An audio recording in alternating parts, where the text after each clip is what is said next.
Tout le monde est au courant qu'on est en train de battre notre cœur dans le centre de Paris et pour la Mauritanie.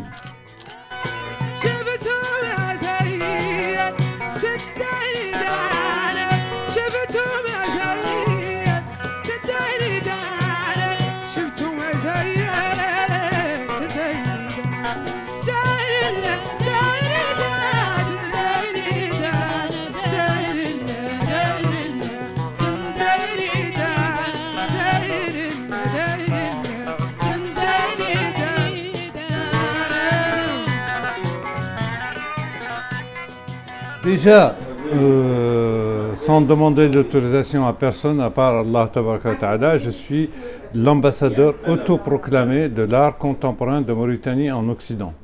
Parce qu'il n'y a personne. Et avec ce statut imaginaire où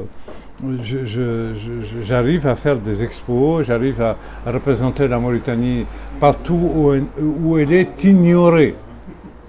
Donc je fais un très bon boulot pour mon pays, sans le soutien du gouvernement mauritanien qui a l'air d'être amnésique par rapport à la représentation mauritanienne à l'extérieur. Vous, RMI, vous faites un super boulot de communication pour la Mauritanie, moi j'en fais un autre, deux autres en font, et ils sont ignorés de l'État mauritanien. Mais à quoi il sert l'État mauritanien s'il n'a pas, je veux dire, une propension à respecter et à soutenir des initiatives qui parlent du pays. On est en train d'aider le cœur de Paris à battre, mais avec la Mauritanie. Et donc ça, c'est un super boulot de promotion du pays qui n'est pas du tout reconnu par l'État mauritanien. Moi, j'ai déjà dit à plusieurs fois que je suis un improvisateur. Je saute du coq au chameau, du surréalisme au figuratif. J'ai fait les Beaux-Arts de Paris, mais avant les Beaux-Arts de Paris, j'ai appris à dessiner, j'ai rencontré de grands artistes. J'ai une aura intrinsèque de qui je suis artistiquement, du shérif artiste en fait. Et ça, j'ai envie d'éduquer ma propre société à considérer et à s'approprier l'art comme outil de communication et un vecteur social aussi. Parce qu'il y a énormément de talents en Mauritanie qui sont, je veux dire, gommés par des politicals de souche inférieure. Et on ne peut plus supporter ça. Moi, pour ma génération, j'ai l'âge de la Mauritanie, j'ai envie de laisser quelque chose à mes gamins. Au moins une école des beaux-arts, au moins, je veux dire, un musée d'art moderne là-bas, au moins une place à Paris où on va chez les Mauritaniens. Ils ont une place à Paris, à l'Opéra ou dans les Halles. Est-ce que ça coûte cher au gouvernement? Avec toutes les magouilles autour des festivals qui s'empochent des frais insensés de factures, je ne sais pas, insensés. Le ministère de la Culture se fait voler et il accepte de se faire voler. Ça veut dire que je ne suis pas déguisé. Ça veut dire que moi, personnellement, je suis mauritanien, un shérif de Mauritanie, et je représente mon pays là où je passe. Je n'ai pas besoin de prendre l'autorisation avec le président de la République ou quoi. D'ailleurs, je les ai vus tous, et à tous, j'ai proposé ce projet d'espace culturel pour la Mauritanie à Paris, et aucun n'a réagi. Donc, nos présidents sont amnésiques. Et quand on est amnésique en politique, ça ne dure pas longtemps. D'abord, le premier chapitre, c'est que la Mauritanie a fait une expo, c'était la collection du musée d'Aquitaine à l'Institut du monde arabe.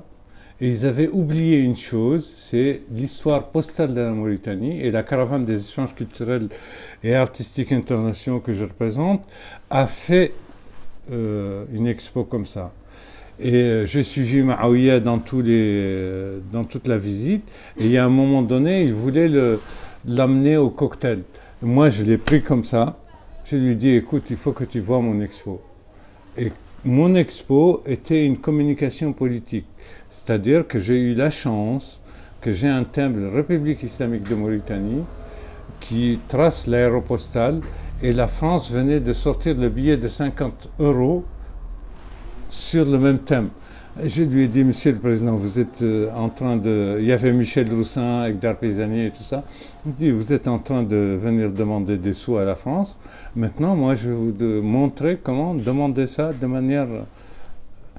J'ai dit, bon, le timbre, le billet, il vaut 50 €. Si on a 9 zéros après ce chiffre, ça nous suffit pour être dans le XXe siècle.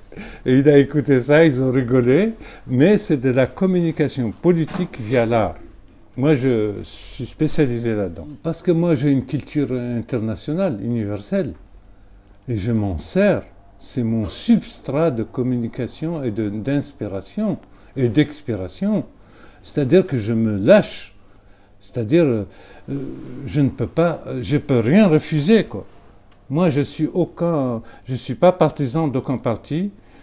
Je ne suis pas un politicien, mais je suis politique. J'ai une vision politique pour mon pays. Parce que moi, je suis passionné par Ténis Sugay parce que c'est un poète, déjà, et c'est un vrai père de famille, et c'est un vrai Mauritanien. C'est pas parce qu'il a eu une opinion politique qu'on puisse le liquider comme ça. Ça, c'est une injustice que je ne digérerai jamais. Dans ma toile des femmes de Walata, parce qu'il y avait un fortin au nord de Walata qui a servi de lieu d'assassinat de Mauritaniens qui ont eu l'outrecuidance de dire leur droit, tout simplement. On les a assassinés. Et je reviens aussi au pendu du Nil. Purée, mais ils avaient un projet de coup d'État. Ok, d'accord. C'est des bandits, d'accord. Vous les avez attrapés. Pourquoi ne pas faire un procès au lieu de les pendre? C'est une honte pour la Mauritanie. Moi, c'est un dossier que j'aimerais bien qu'il soit saisi par le monde entier par rapport, par exemple, la CPI, la Cour pénale internationale. Il faut qu'on crève cet abcès. Parce qu'il y a des générations de petits orphelins. Moi, j'avais des amis dans ces militaires-là. Mais ça me donne la chair de poule et la tristesse de savoir qu'on les a décapités comme ça. Qui était responsable? Où sont les autres? En fait, je fais confiance à la curiosité de chacun. Et on a, je pense, communiqué beaucoup par rapport à ça. Vous, RMI, vous avez communiqué. Nous, la caravane des échanges culturels et artistiques internationaux, avons communiqué. Et les grandsvoisins.com ont aussi communiqué. Donc, je veux dire, tout le monde est au courant qu'on est en train de battre notre cœur dans le centre de Paris. Et pour la Mauritanie. Moi, en fait, l'Ouatan, il est plus large que la Mauritanie. En fait, c'est de Tanger au fleuve Sénégal.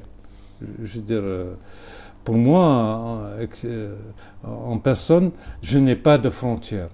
En fait, les frontières héritées par le colonialisme, je ne les connais pas. Je suis autant algérien que marocain, que mauritanien, que sénégalais, que malien. Marhaba bik.